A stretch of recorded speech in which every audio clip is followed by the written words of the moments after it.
Donald Trump has been owned by Israel much of his life. And you look at his picks, I talked about this in the Dot Connector last week, you look at his picks for major positions in his government, like Secretary of State, Defense Secretary, Ambassador to Israel, on and on it goes. They are awash with Israel first and lasters. And here's an example of that, which has been confirmed this week. And that's the appointment of Pam Bondi as Attorney General in charge of legal affairs, which is very relevant because she believes that American students who protest at the actions of Israel should be, quote, taken out of the country or subject to FBI interviews. And that is the line that's taken by Donald Trump. He says that when he gets into power in January, he is going to target, quote, anti-Semitism in the colleges and universities, which they will equate with criticism of Israel. Anyway, this is Pam Bondi, the new, if she gets approved on Capitol Hill, Attorney General in the Trump administration. Pam, Democrats like Alan Dershowitz have sounded the alarm over the growing virulent strain of Jew haters in the Democrat Party. It appears their agents in the unfair press are carrying that water. It is dangerous, is it not? Yeah, it's very dangerous, Chris. It's extremely dangerous. And, you look around, the thing that's really the most troubling to me, these students in universities in our country, whether they're here as Americans or if they're here on student visas, and they're out there saying, I support Hamas. You and I have seen that on all of these television shows. Frankly, they need to be taken out of our country, or the FBI needs to be interviewing them right away when they're saying, I support Hamas, I am Hamas. That's not saying I support all these poor Palestinians who are trapped in Gaza. That's not what they're saying. So I think their student visas need to be revoked. I think we need to reinstate President Trump's travel ban immediately. There's a lot of things that can be done to stop this. But yeah, the anti-Semitism that is rampant throughout this country now. And it's truly, truly heartbreaking to see what's happening to all of our Jewish friends in this country by really just, I think, a lot of ignorant kids and students and people who don't understand that Hamas equals terrorism, even worse, at its worst.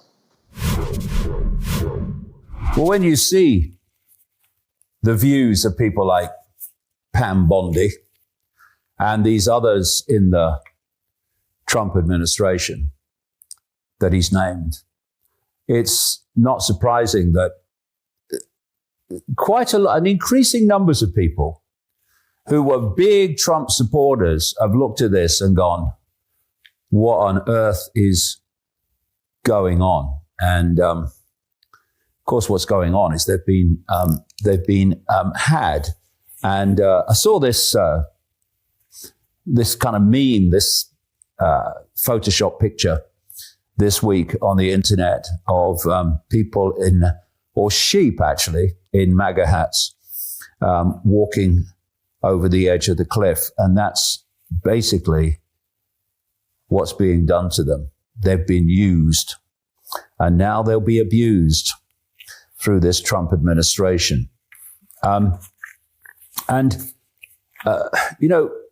Here's a real classic, because one of the big things that this MAGA has been pushing back on is wokery, the woke mentality and the woke impositions, not least the trans activists who, a guy puts a dress on, he's got a beard, but if you ask him if he's a bloke, then that's a crime. And this whole thing about people who are of the other gender, particularly men, claiming to be women, who can go into the toilets, bathrooms, as they call them in America, of women. Funnily enough, the women don't like it. Can't see why. What's the problem? And, here's a clip of Donald Trump. And it's 2016. And funnily enough, he agrees. What's the problem?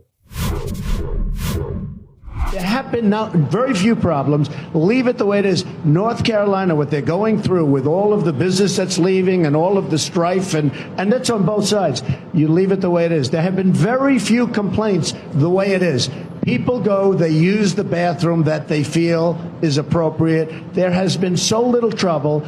And the problem with what happened in North Carolina is the strife and the economic punishment that they're taking. So I would say that's probably people working in your organization? I don't know. No? I really don't know. I probably do. I really don't know. So if Caitlyn Jenner were to walk into Trump Tower and want to use the bathroom, you would be fine with her using any bathroom she chooses? That is correct. But there was quite a reaction to that clip when it was put on the internet this week, because it is against everything that he's been saying to glean support from his natural constituency.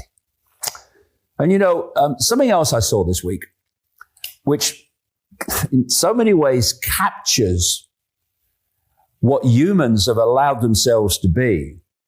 And it's just a brief clip of chickens and pigeons being trapped in a cage. And all the guy has done has put some feed seeds in the cage, and the birds walk in. And once they walk in by pushing against the bars, then when they push the other way to get out, the bars won't move. And that is so typical of what humans in so many numbers have become. You give them a few crumbs. Well, I'm against wokery, and I'm against this, and I'm against that, and we'll do all this. And they're there. Oh, Donald Trump is a hero. Elon Musk, oh, he's a god. Can't get out. What's the matter? Yeah, exactly. That's the idea. And, in the end, this is one of the things, or one of the reasons I've been pushing back so much on what I call the hijacked alternative media since COVID. It's because your Rogans and your Brands and your Carlsons and now Alex Jones as well are creating this barricade where the focus of attention on the conspiracy is it's political, it's financial, and Trump will sort it out, Musk will sort it out. And what it's doing is holding people in that attention. This is the conspiracy. This is the answer to it. When the conspiracy to control humans is absolutely vast, and it's in those vaster areas that not only do you see the scale of the control, you see the answers to it. And you've got people that believe themselves to be human. This is the key. The key controlling mechanism is control of self-identity. Because once they've got that, they got you. So they want you to believe that you are a human when you are consciousness, part of an infinite state of awareness, having a brief experience called human. And they want you to believe, as if they can't get you to believe that we're basically just a cosmic accident and humans came out of some primordial soup originally, and now they're Ethel on the checkout and Bill on the bus. And when we go, we disappear, and everything comes out of the brain. When the brain ceases to function, then we don't cease to exist. They can't get you to buy that. They want you to buy the idea. And my God, 5.4 billion out of the 8 billion we're told exist on earth identify as either Christian, Muslim, or Hindu. They want you to believe that there is some judgmental God watching everything you do, taking notes. And so you've got to keep him happy, or else. And both perceptions have the same connection. The first one is basically, what's the point of life? We've just come from nowhere and we're going back to nowhere. And the other one is, well, I'm going to be judged by God, so I'm frightened of what's going to happen when I die. And yet, here we are, consciousness, eternal, infinite awareness, entrapped by our perception of reality, this simulated fakery, and by our self-identity. And yet, if you look at the alternative media, it's dominated by Christianity.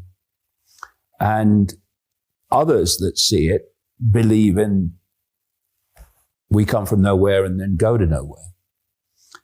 And the real awakening is not awakening to political manipulation. That's part of it. It's the first stage. It's awakening to the realization of the true nature of the I.